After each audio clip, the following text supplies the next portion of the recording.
महान सूफी शायर अमन मुहब्बत ते भाईचारे दे प्रचारक हजरत बाबा बुल्ले शाह दे उरस दे मौके उत्ते मजलिस बुल्ले शाह सने दूजियां तंजीमां दी सांझ नाल इकट्ठ होए ते बाबा जी दे फलसफे उत्ते झात पाई गई। इस सिलसिले विच सब तो वड्डा इकट्ठ कसूर विच होण वाला उच्च पद्धरी सैमीनार सी जिथे पंजाब दी धरती नाल जुड़त रखण वाले सूझवानां सियासतदानां ते पत्रकारां सने पंजाबी तहरीक दे वड्डे नामां रलत कीती। इस मौके उत्ते गलबात करन वालियां दा आखना सी कि अज पंजाब सने पूरे मुल्क नूं बाबे बुल्ले शाह दे फलसफे दी लोड़ है। उन्हां मुहब्बतां दी गल कीती ते लोकाई दे हक्कां नूं अपना मौजू बनाया। बुल्ले शाह ने सानू सवाल करना सिखाया।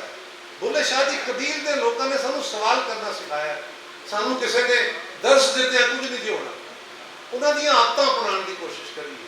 बुल्ले शाह ते नहीं बनना होना, लेकिन क्योंकि ढेर औखा काम है, वो दुनिया च तारीखी चंद ही पैदा होंदे ने, लेकिन उन्हां दी रस्म ते चलदे असीं थोड़ा थोड़ा भी अगर सवाल करते पैदा होए शुरू होए तो असीं पाकिस्तान के अंदर एक बेहतर समाज पैदा कर सकते। साडा अगर ये ख्याल रहे ना कोई फलानी जमात फलाना लीडर फलाना जड़ा मंशूर है वो पाकिस्तान को ठीक कर लेगा, तो मुल्क में सिर्फ सियासत ने दुरुस्त नहीं करना। सियासत एक पहलू है, एक निज़ाम को चलाने का। असीं खाली कुछ जिस तरह ने कहा सी ना चर्चिल ने कि war is too serious a job to left to journalists। इसी तरह हुक्मरानी या समाज को चलाना बहुत बड़ा चैलेंज है। एक खाली सियासतदान का काम नहीं है, उस्ताद भी एक लीडर है। इस समाज का जिहड़ा साडा वकील है वो भी एक लीडर है। इस समाज के अंदर बाकी भी लोग जिहड़े ने ये सारे अपनी अपनी जगह ते समाज को लीड करते हैं। और आलम फादर लोग जिहड़े ने मौलवी साहबान भी लीडर ने, उन्होंने लीडर ने भी लोगों को दर्श देने ने, उन्होंने पढ़ाना है। हर बंदा अपनी अपनी जिम्मेदारी अगर इख्तियार करेगा और सानू यही सबक जमहूरीयत देती है। वो भी सानू सवाल करने का हक देती है, वो भी सानू एहतसाब करने का हक देती है। साडा इलाज सिर्फ और सिर्फ इस विच है कि असीं सवाल करिए, एक दूजे नाल मुकालमा करिए, मजहब ते भी करिए, मजहब तो इलावा साइंस ते भी करिए, दुनिया ते भी, सियासत ते भी, मैशत ते, मुआशरत ते, हर शय ते, लेकिन मुकालमे दे विच तहम्मुल रखिए। जिथे समझ ना आवे किसी समझ वाले को पूछ लीजिए। बुल्ले शाह की एक डाइवर्सिटी है और ये गल मैं नहीं कह रहा, ये तो खुद बुल्ले शाह कह रहा है। मैं बेकैद, ना रोगी ना वैद, ते चौधी तबकी सैर साडा किते ना होइए कैद। बुल्ले शाह की जात की पूछना है, ना पैदा ना पैद।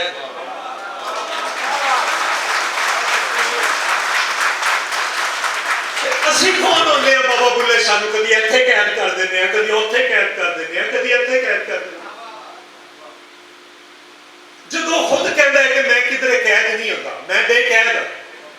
बाबा बुल्ले शाह रहमतुल्लाह अलैह जिला कसूर दे एक ऐसे मशहूर शख्सियत ने जिन्हां दे बारे ना सिर्फ बर्रे सगीर बल्कि पूरी दुनिया नूं फखर है। पंजाबी दी ज़बान दे विच उन्हां दे कलाम विच जो उन्होंने मैसेज दिते, जो साड़ी बनी नो इंसान वास्ते जो इखलाकियात की उन्होंने बुनियाद रखी, जो उन्होंने साडे विच जात पात जो तफरके सन उन्होंने ख़त्म करने वास्ते जो पैगामात दिते, वो अपनी मिसाल एक आप ने एक छोटी जी उन्होंने बड़ी मशहूर काफ़ी तो गल शुरू करांगा कि पढ़ पढ़ इलम ते फाजल होया, कदे अपने आप नू पढ़िया नहीं।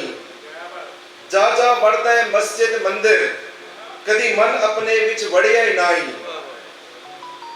एवें रोज शैतान नाल लड़दा है, कदी नफ्स अपने नाल लड़िया ही नहीं। बुल्ले शाह आसमानी उड़दियां फड़दा है, जेड़ा घर बैठा ओनू फड़दा ही नहीं। ते नाल इनू दूजा इस गल दे नाल रलाइए कि पढ़ पढ़ किताबां इलम दियां तू ना रख लिया गाजी, हथ विच फड़ के तलवार तू ना रख लिया गाजी। मक्के मदीने घूम आया ते ना रख लिया हाजी, ओ बुलिया हासिल की कीता जे तू रब ना कीता राजी। बाबा बुल्ले शाह वो शायर ने कि जिन्ना फलसफा वाल वजूद तीनों डायमेंशन अजमी, यूनानी और वेदांती तिना को तनसीब किया ਔਰ ਤਿੰਨਾਂ ਨੂੰ ਕੰਸੀਵ ਕਰਕੇ ਤੁਹਾਨੂੰ ਪਤਾ ਹੀ ਹੋਏਗਾ ਕਿ ਜਿਹੜਾ ਚਸ਼ਮਾ ਜਿਹੜਾ ਦਰਿਆ ਦੇ ਵਿੱਚ ਜ਼ਿਆਦਾ ਚਸ਼ਮੇ ਪੈ ਰਹੇ ਵੱਡਾ ਦਰਿਆ ਹੁੰਦਾ ਤਾਂ ਫਿਕਰੀ ਸਤਹ ਉੱਤੇ ਬੁੱਲੇ ਸ਼ਾਹ ਇਹਨਾਂ ਸਾਰਿਆਂ ਦੇ ਸੀ। ਤਾਂ ਸੋ ਆਪਣਾ ਸਾਡੇ ਤਹਿਜ਼ੀਬੀ ਫਿਕਰੀ ਅਕਲੀ ਦਾਇਰੇ ਦਾ ਜਿਹੜਾ ਪ੍ਰਾਈਮ ਹੈਗਾ, ਜਿਹੜਾ ਅਰੂਜ ਹੈਗਾ, ਔਰ ਪੰਜਾਬ ਦਾ ਵੀ ਜੋ ਫਿਕਰੀ ਅਰੂਜ ਹੈਗਾ ਉਹ ਬਾਬਾ ਬੁੱਲੇ ਸ਼ਾਹ ਹੈ।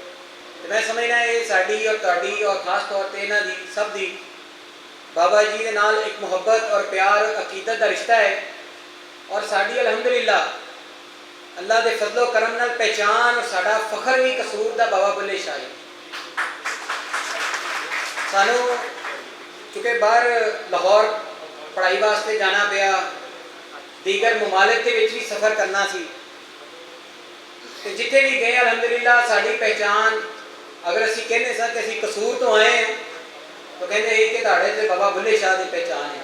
तो अलहमदुलिल्लाह ये साडा असासा भी है। पंजाबी जबान में जरिया तालीम बनाया गया ताकि नवी नस्ल बुल्ले शाह को पढ़ सके, वारिस शाह को पढ़ सके, सुल्तान बाहू को पढ़ सके, मियाँ मोहम्मद को पढ़ सके। क्योंकि मेरा इस गल ते ईमान है कि साडे बुजुर्गों की तालीमात तो अगर नवी नस्ल आगाह होगी तो यकीनन खामियां कोताहियां तो दूर होगी।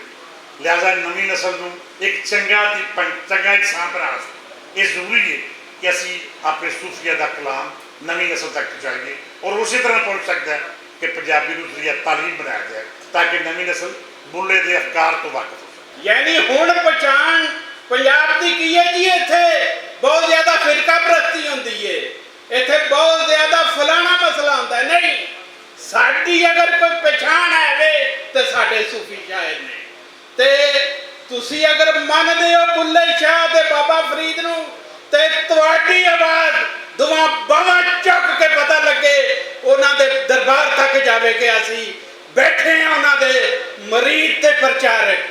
बुल्ले शाह और बुल्ले शाह, शाह हुसैन, बाबा फरीद, ख्वाजा फरीद, सुल्तान बाहू। ਗੱਲ ਕਰਨ ਵਾਲਿਆਂ ਆਖਿਆ ਕਿ ਬਾਬਾ ਬੁੱਲੇ ਸ਼ਾਹ ਹੋਰੀ ਅਮਨ ਦੇ ਪ੍ਰਚਾਰਕ ਸਨ। ਉਹਨਾਂ ਮਜ਼ਹਬਾਂ, ਫਿਰਕਿਆਂ ਤੇ ਜ਼ਾਤ ਪਾਤ ਤੋਂ ਹਟ ਕੇ ਦੁਨੀਆ ਨੂੰ ਲੋਕਾਈ ਨਾਲ ਮੁਹੱਬਤ ਦੇ ਜ਼ਾਵੀਏ ਨਾਲ ਵੇਖਿਆ। ਬਾਬਾ ਕਹਿੰਦਾ ਸੱਚਿਆਂ ਨੂੰ ਪੈਣ ਧੱਕੇ ਤੇ ਝੂਠੇ ਕੋਲ ਬਹਾਏ, ये मुनाफकत है। ये बाबा उस 2.5 सदियां पहले मुनाफकत की बात कर रहा है। साडी मुआशरत समाज में इस तरह मुनाफकत इस तरह बढ़ गई है, निकलने का ना ही नहीं लंदी पई। लेकिन बाबे का कलाम ते बाबे के सैमीनार ते बाबे दी तकरीरां ते बाबे के उत्ते गुफ्तगू ये साडी खत्म नहीं होनी। ते अमल की दुनिया च असी ढेले के लोग नहीं है, ढेले के लोग नहीं है। अकवामे आलम च साडा अज दा जिहड़ा म्यार है, अज दा कोई शोभा ले लो, तुसी कोई चुक के देख लो, असी जीरो।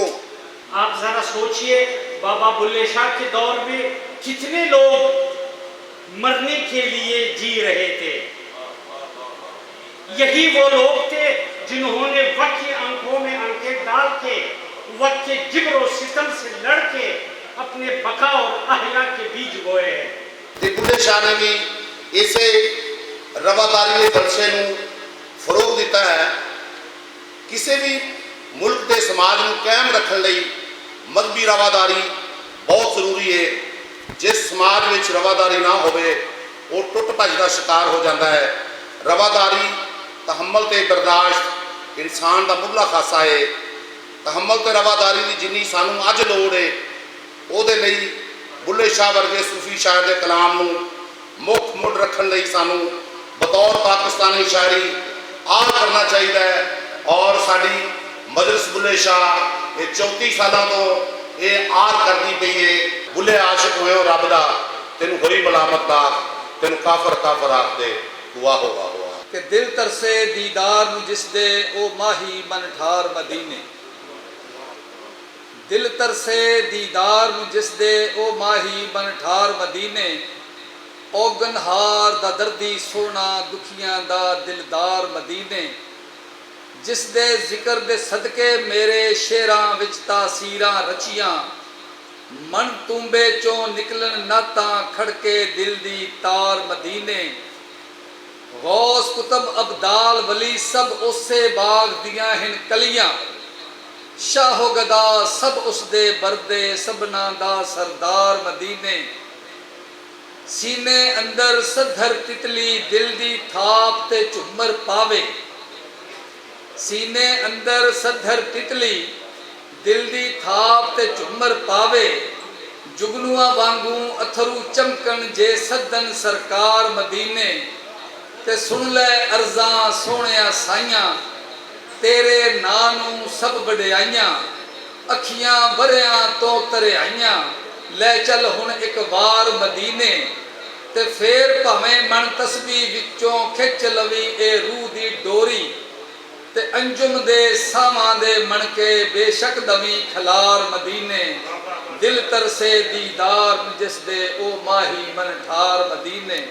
ਬਾਬਾ ਜੀ ਨੇ ਆਪਣੀ ਸ਼ਾਇਰੀ ਰਾਹੀਂ ਪੰਜਾਬ ਦੇ ਸਮਾਜ ਤੇ ਹਮਲਾ ਆਵਰਾਂ ਬਾਰੇ ਵੀ ਗੱਲ ਕੀਤੀ ਹੈ। ਉਹਨਾਂ ਉਸ ਮੁਅਰਖ ਦਾ ਕਿਰਦਾਰ ਵੀ ਨਿਭਾਇਆ ਜਿਸ ਨੇ ਆਪਣੇ ਵੇਲੇ ਦੇ ਦੁੱਖ ਲਿਖੇ। ਬਾਬਾ ਬੁੱਲੇ ਸ਼ਾਹ ਦਾ ਕਲਾਮ ਲੋਕਾਈ ਨੂੰ ਉਹ ਰਾਹ ਦੱਸਦਾ ਹੈ ਜਿੱਥੇ ਸਮਾਜ ਸਭ ਲੋਕਾਂ ਨੂੰ ਬਰਾਬਰੀ ਦੀ ਅੱਖ ਨਾਲ ਵੇਖਦਾ ਹੈ। ਪੰਜਾਬੀ ਦੇ ਇਸ ਮਹਾਨ ਸੂਫੀ ਸ਼ਾਇਰ ਦੇ ਮੰਨਣ ਵਾਲਿਆਂ ਵਿੱਚ ਸਦਰੇ ਪਾਕਿਸਤਾਨ ਆਸਿਫ ਜ਼ਰਦਾਰੀ ਹੋਰਾਂ ਦਾ ਵੀ ਨਾਂ ਸ਼ਾਮਲ ਹੈ। ਉਹਨਾਂ ਇਸ ਮੌਕੇ ਉੱਤੇ ਆਪਣਾ ਉਚੇਚਾ ਸੁਨੇਹਾ ਕਰਕੇ ਅਕੀਦਤ ਦਾ ਇਜ਼ਹਾਰ ਕੀਤਾ। ਬੁੱਲੇ ਸ਼ਾਹ ਜਿਹੜੇ ਪੰਜਾਬ ਦੇ ਮਰਕਜ਼ ਵਿੱਚ ਪੈਦਾ ਹੋਏ, ਉਹਨਾਂ ਨੇ ਮਜ਼ਹਬ ਦੇ, ਫਿਰਕਾਬੰਦੀ ਦੇ, ਇਲਾਕਿਆਂ ਦੇ ਤੇ ਸਮਾਜੀ ਤਮਾਮ ਕਿਸਮ ਦੇ ਰੁਕਾਵਟਾਂ ਨੂੰ ਅਬੂਰ ਕਰਦਿਆਂ ਹੋਇਆਂ ਪ੍ਰਮੋਟਡ ਦਾ universal message of love, peace and humanity.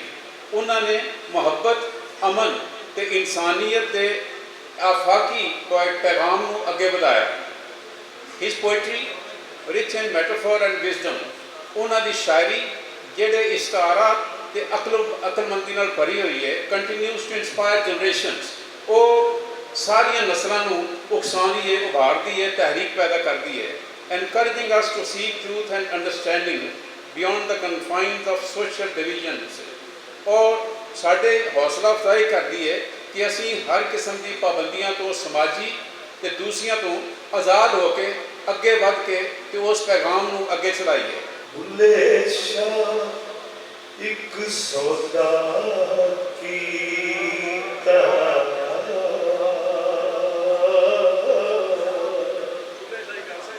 Bulleh ਸ਼ਾਹ ਇੱਕ ਸੌਦਾ ਕੀਤਾ, ਕੀਤਾ ਜ਼ਹਿਰ ਪਿਆਲਾ ਪੀਤਾ। ਬੁੱਲੇ ਸ਼ਾਹ ਇੱਕ ਸੌਦਾ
ਡੰਗਾਂ ਦੀ ਭੁੱਖ ਦੇ ਭਾਅ ਵਿਕ ਗਏ, ਤੇਰੇ ਸੁਪਨੇ ਤੇ ਮੇਰੇ ਚਾਹ ਵਿਕ ਗਏ।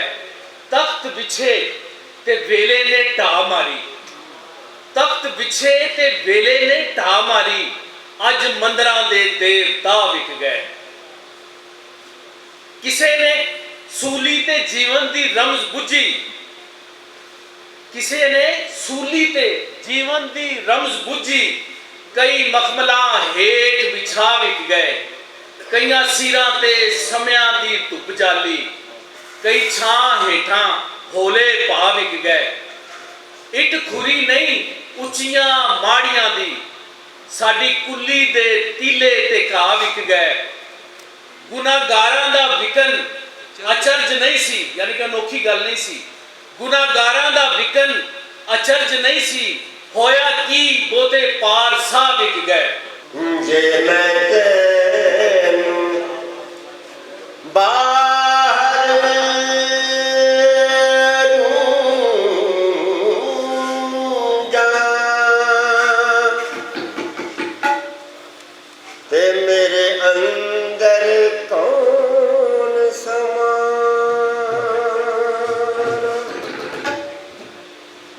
ਸਭ ਕੁਝ ਤੂੰ ਏ, ਸਭ ਵਿੱਚ ਤੂੰ ਏ, ਸਭ ਤੋਂ ਪਾਕ ਪਛਾਨ, ਮੈਂ ਵੀ ਤੂੰ ਏ, ਤੂੰ ਵੀ ਤੂੰ ਏ, ਵਤ ਬੁੱਲਾ ਕੌਣ ਨਿਮਾਨ,